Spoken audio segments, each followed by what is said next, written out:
there, this is Jen, and thanks for joining me today. Today I have a Christmas card using some products from Visible Image, and the stamp sets that I'm going to be using today are this new to me stamp set called Snowman Jack. It's got this awesome snowman and then this little penguin and several different accessories, a cute little bird, and then some different sentiments. And then the second set I'm using is called Christmas Backgrounds.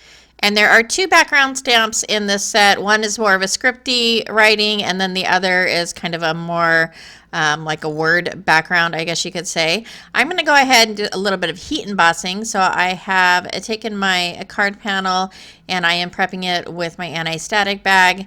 And I've gone ahead and I'm first going to use the stamp that has more of the visible words.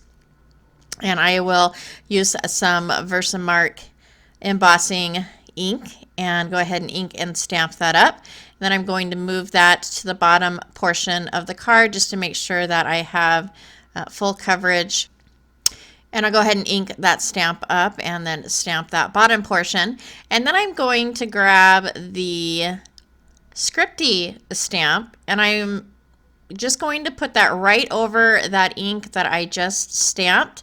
And any watermark ink should stay wet for at least 5 minutes, probably longer than that. And so that's going to give you more than enough time to re-ink or stamp over or do what you need to do with the card. And so I'm going to follow the process. I stamp the bottom and the top, and then I'm going to take some white embossing powder and cover that entire portion. And you can still read the words from that bigger word stamp. Once I added the scripty stamp, it just kind of adds a little bit of flavor, I think, to the background. And probably looking at it, you wouldn't even know that it was two stamps stamped on top of each other. But I think this would be a fun technique to try some different stamps with.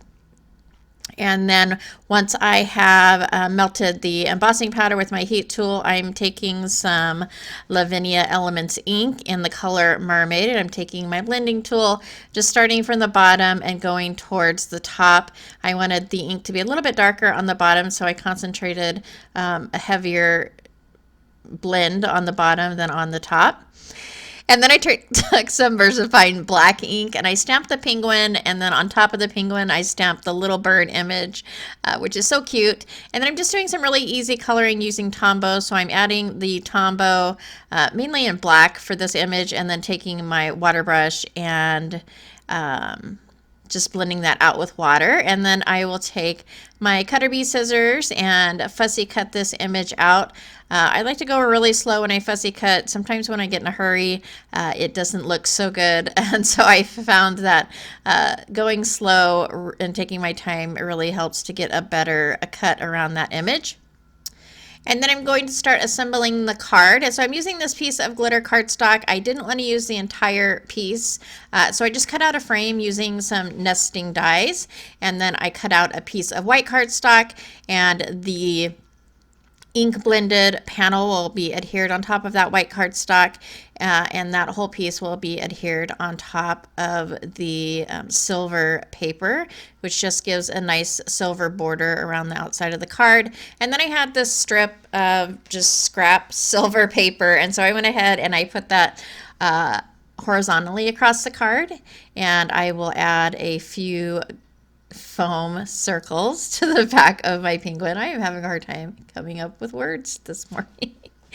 And I'll add those foam pieces and then adhere the penguin right over that kind of strip in the middle.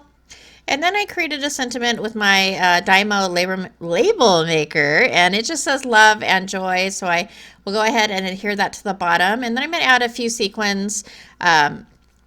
I have a hard time with sequins sometimes, and so for this card, I just chose to grab some and kind of scatter them on the card, and that's where I'm going to end up adhering them.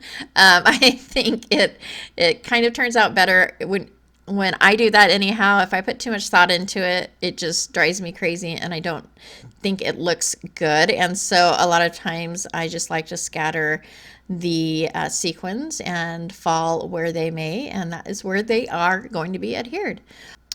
And that's going to finish off my card for today. I think I am about Christmas carded out. So this is going to be one of my last videos for the year of Christmas cards.